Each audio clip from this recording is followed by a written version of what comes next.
गांव में भयंकर अकाल पड़ा हुआ था। हरिया अपने खेत में खड़ा सूखी मिट्टी को देख रहा था। उसकी आंखों में चिंता थी। उसी समय उसका बेटा दौड़ता हुआ आया। बाबा, बारिश कब आएगी? खेत में कुछ उग ही नहीं रहा। हरिया ने हल्की मुस्कान दी, लेकिन अंदर से वो परेशान था। उसने धीरे से बेटे के सिर पर हाथ फेरा। बस बेटा, थोड़ी और हिम्मत रखो, भगवान जरूर कृपा करेंगे।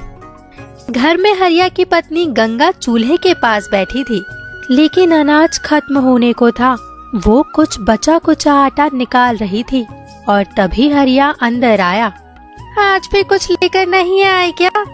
खेत में कुछ बचा ही नहीं गंगा, बिना पानी की खेती कैसे होगी? अब क्या करें, बच्चों को भूखा नहीं रख सकते। हरिया चुपचाप बैठ गया। तभी उसकी बेटी पूजा धीरे से आई। बाबा, पेट में बहुत जोर से दर्द हो रहा है, बहुत भूख लगी है। हरिया की आंखें भर आई, लेकिन उसने खुद को संभाला। उसने अपनी बेटी को गोद में लिया। बस कुछ दिन और बेटा, मैं कुछ इंतजाम करता हूँ। गंगा ने हिम्मत जुटाकर कहा।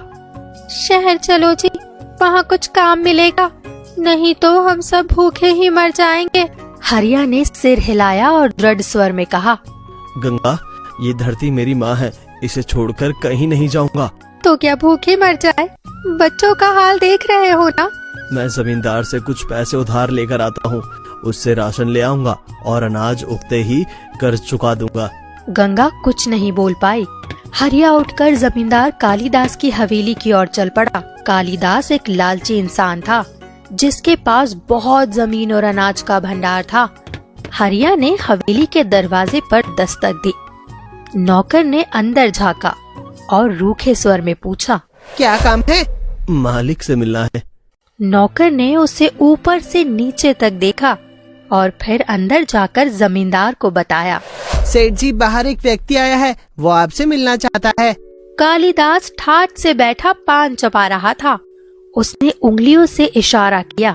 नौकर वापस आया। चल अंदर। हरिया अंदर पहुंचा। कालीदास आराम से गद्दी पर बैठा था। अरे हरिया, तू यहाँ क्या लेने आया है?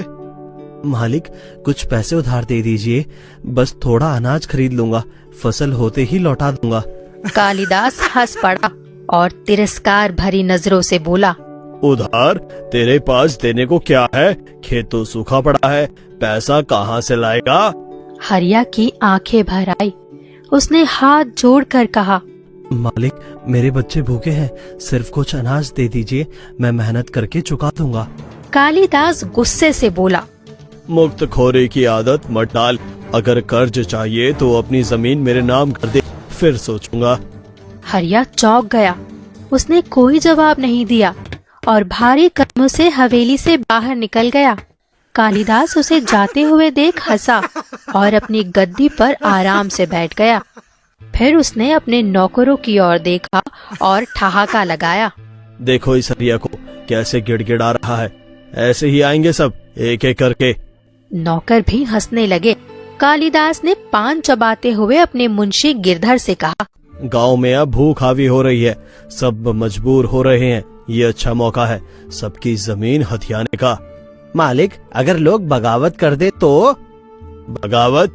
भूखे लोग बगावत नहीं करते, मित्रता करते हैं, और अगर कोई अकड़ दिखाए तो उसके घर वाले खुद उसे घुटनों पर ला देंगे। कालीदास उठा और अपनी हवेली की खिड़की से गांव की ओर देखा। खेत सूखे पड़े थे, किसान बेहाल घूम रहे थे।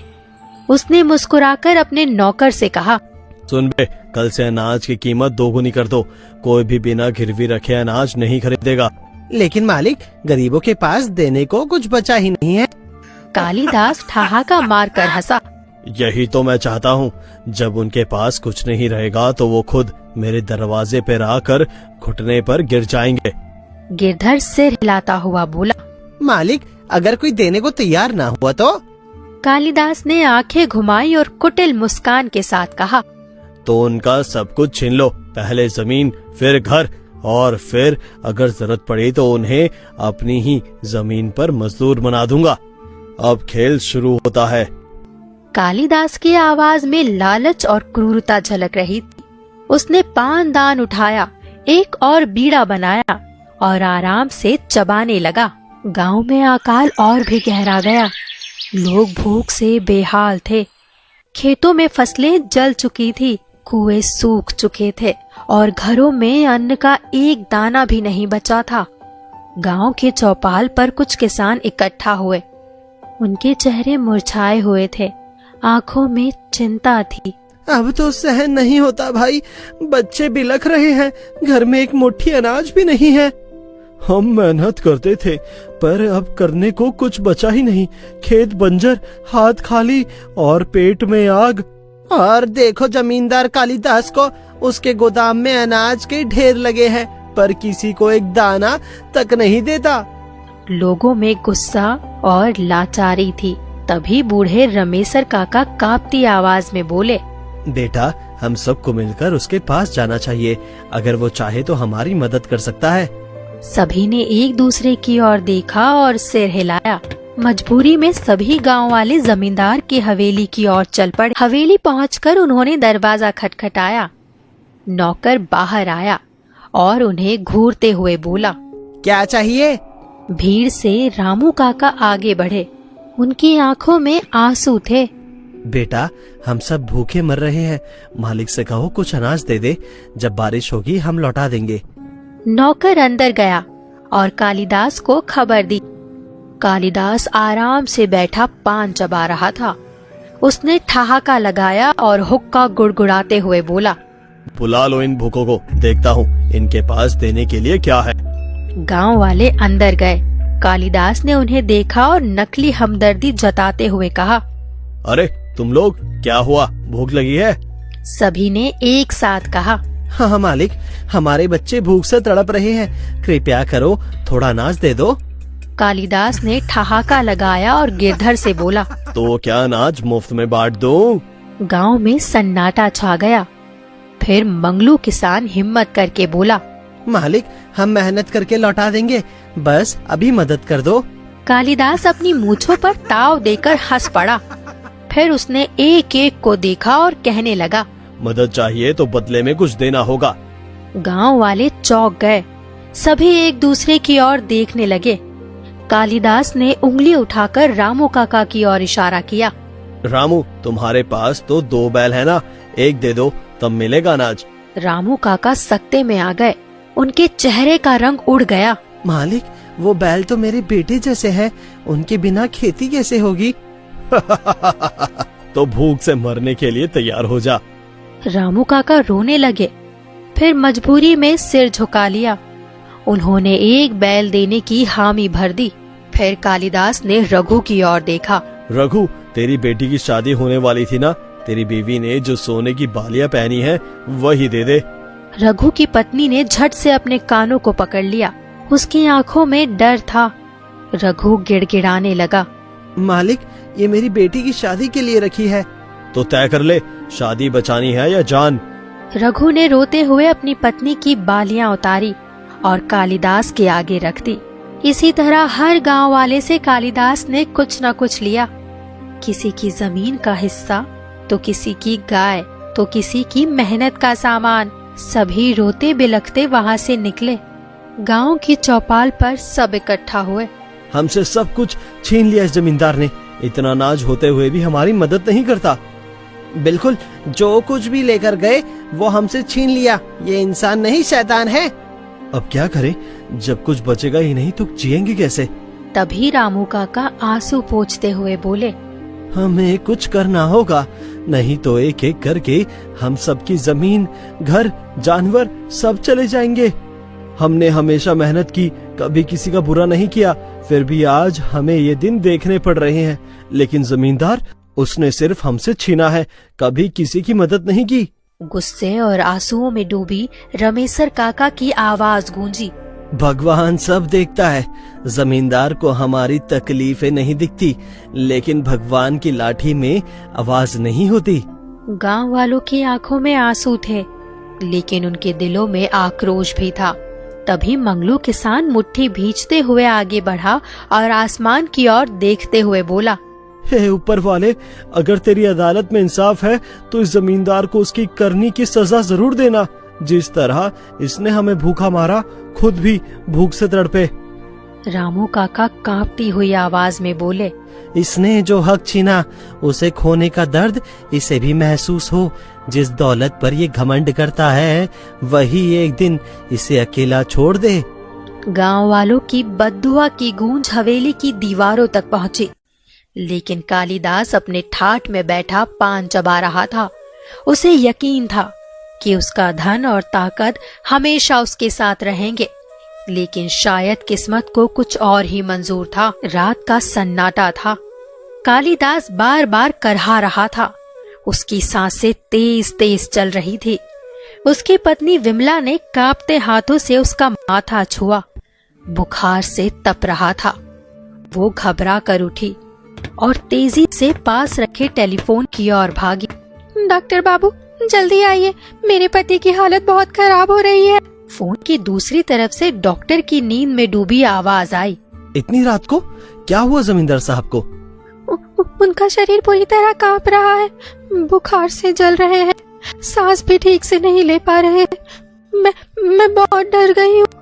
ठीक है, मैं भी आता हूँ, लेकिन कोई दवा दी क्या?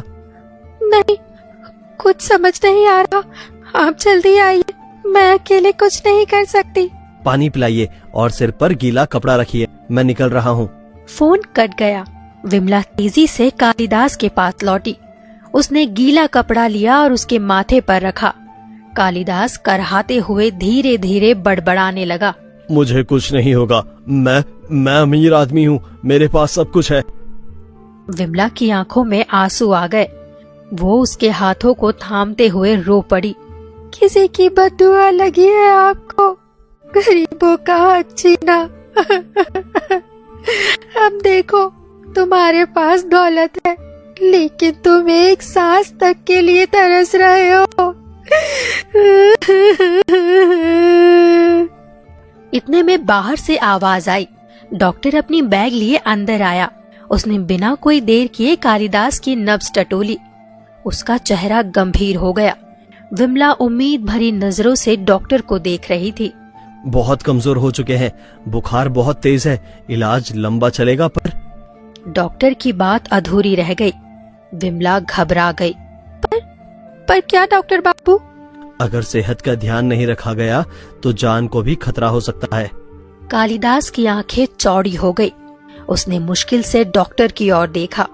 उसकी आवाज कांप रही थी, लेकिन घमंड अभी भी बाकी था। बकवास मत करो, मेरे पास पैसा है, मुझे ठीक कर दो। डॉक्टर ने कालिदास की हालत देखकर सिर झुका लिया। मालिक, दौलत बहुत कुछ खरीद सकती है, पर सेहत नहीं, और जिंदगी तो बिल्कुल भी नहीं। डॉक्टर दवा देकर चला गया। विमला आंखों में आंसू लिए कालिदास की ओर झुकी। उसने उसके माथे पर हाथ रखा। देख रहे हो जी, तुम्हारे पास सब कुछ है, पर ये बीमारी तुम्हारे सोने चांदी से ठीक नहीं होगी। गांव वालों की बद्दुआ लगी है तुम्हें।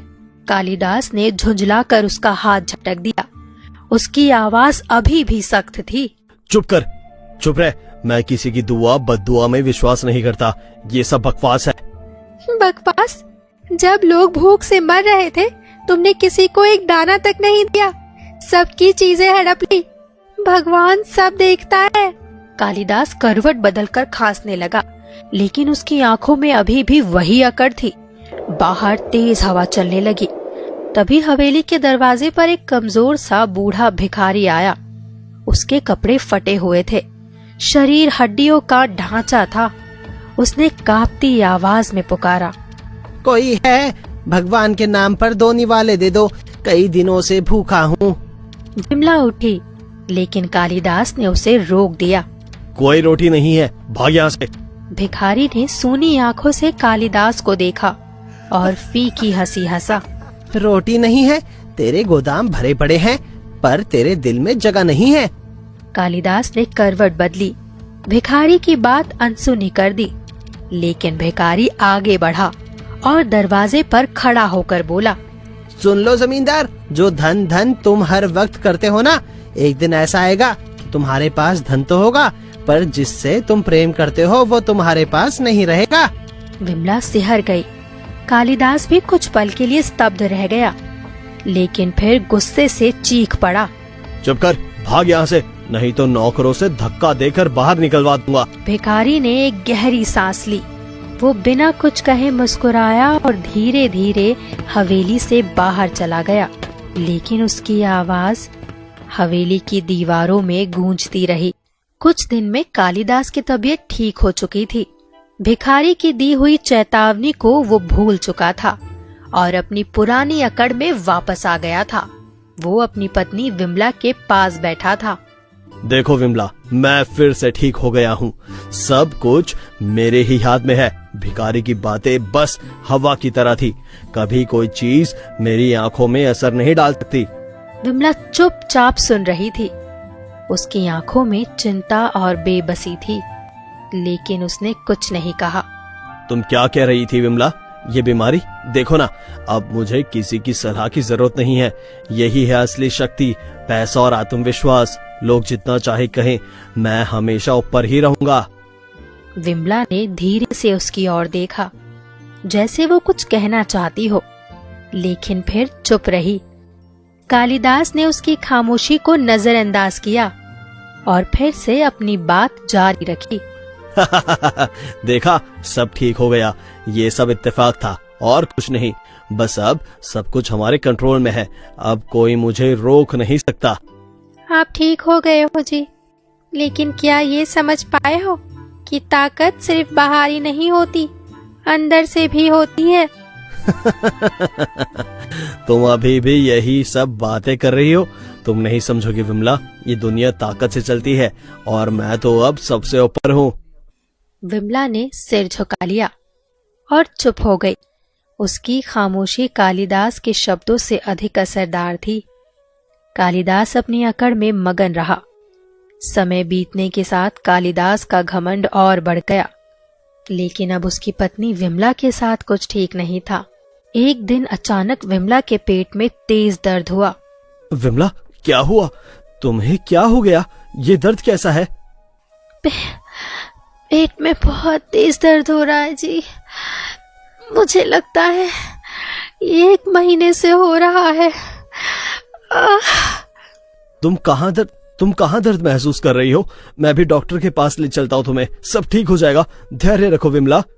वो जल्दी से विमला को सहारा देते हुए डॉक्टर के पास ले जाता है। डॉक्टर के क्लिनिक में पहुंचने पर कालिदास बहुत चिंतित और परेशान दिखाई देता है। डॉक्टर साहब, मेरी पत्नी को बहुत तकलीफ हो रही है। वो बहुत दर्द में है। क्या आप कुछ कर सकते हैं? कालिदास, ये तो एक गंभीर स्थिति है। हमें तुरंत कुछ टेस्ट करने होंगे, लेकिन ये लग रहा है कि ये कोई बड़ी बीमारी हो सकती है।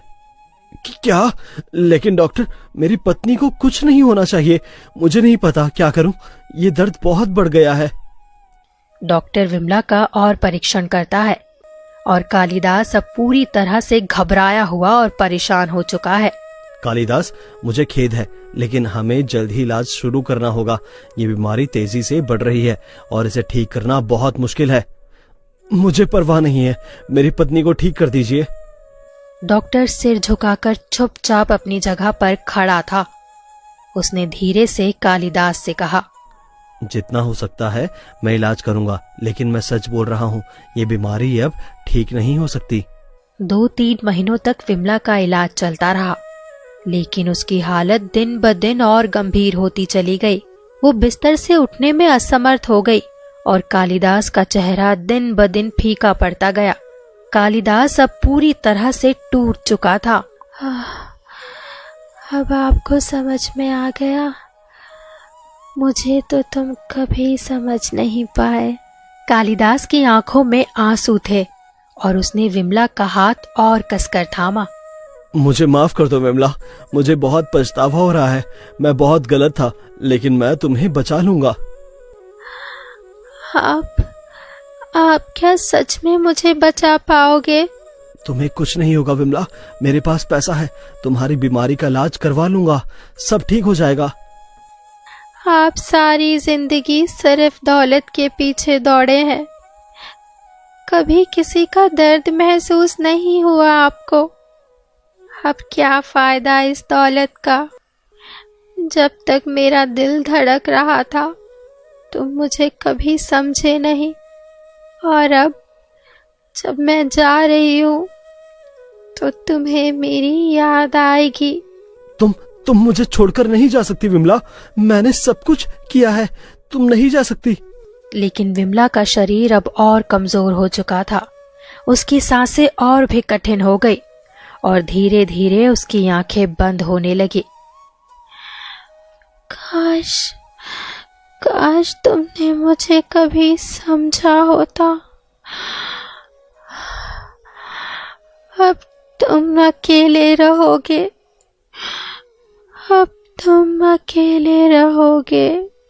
विमला की धीरे धीरे आंखें बंद हो गई।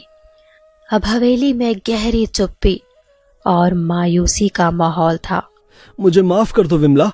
मुझे तुमसे जितना प्यार करना चाहिए था उतना नहीं किया। तुम्हारी आत्मा को शांति मिले। तुम मेरे सारे पाप माफ कर देना। वो विमला के शव के पास बैठकर उसके हाथों को पकड़ता है और उसे अंतिम बार देखता है। कुछ घंटों बाद कालिदास ने विमला का अंतिम संस्कार किया और वो धीरे धीरे अपने कदमों से गांव वालों की ओर बढ़ता है। गांव वालों, मैं जानता हूँ कि मैंने तुम्हें कितना कष्ट दिया। मुझे माफ कर दो, मैं बहुत गलत था। अब मैं अपनी संपत्ति को तुम सबके बीच बांटने आ रहा हूँ। तुमने हमेशा मुझे अपने दुखों में शामिल नहीं किया, लेकिन अब मैं समझता हूँ कि क्या सही है और क्या गलत। गांव वाले चुपचाप उसे देख रहे होते हैं। उनके चेहरे पर पहले जो डर और घृणा थी, अब वो धीरे धीरे पिघलने लगती है। क्या ये सच है कालिदास?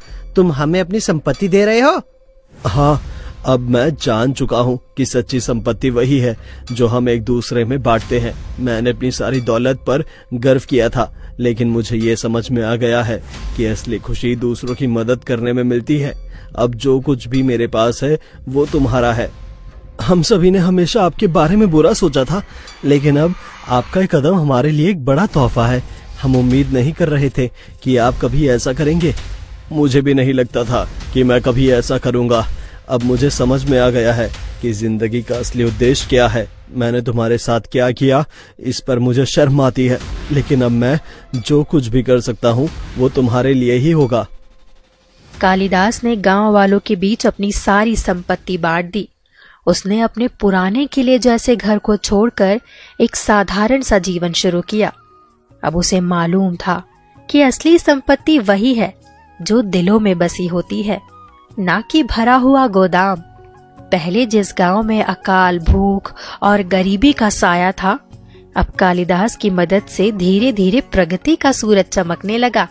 कालिदास जी, अब हमें किसी बात की कमी नहीं है।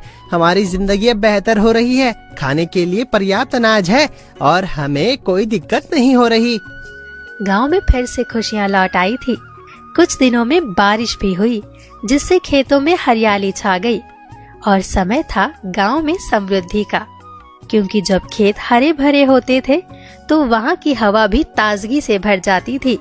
लोग एक दूसरे के साथ खुशी से काम करते और एक दूसरे की मदद करते हुए खेतों में काम करते थे। देखो, अब हमारी मेहनत रंग लाई है। बारिश ने हमारी मुश्किलें दूर की है। अब हम सब मिलकर और भी अच्छा काम करेंगे ताकि हमारा गांव फिर से समृद्ध हो जाए। अब सब कुछ बदल चुका है। हमारी मेहनत अब हमें फल दे रही है और हम खुशी से जी रहे हैं। पहले कभी ऐसा महसूस नहीं हुआ। कालिदास ने न केवल गांव वालों की जिंदगी बदली, बल्कि अपनी खुद की भी बदली। वो अब जानता था कि जो संपत्ति असली होती है वो दिलों में रहती है। इस कहानी से हमें ये शिक्षा मिलती है कि लालच और संग्रह करने से कभी सच्ची संतुष्टि नहीं मिलती। असली खुशी दूसरों की मदद करने में ही होती है।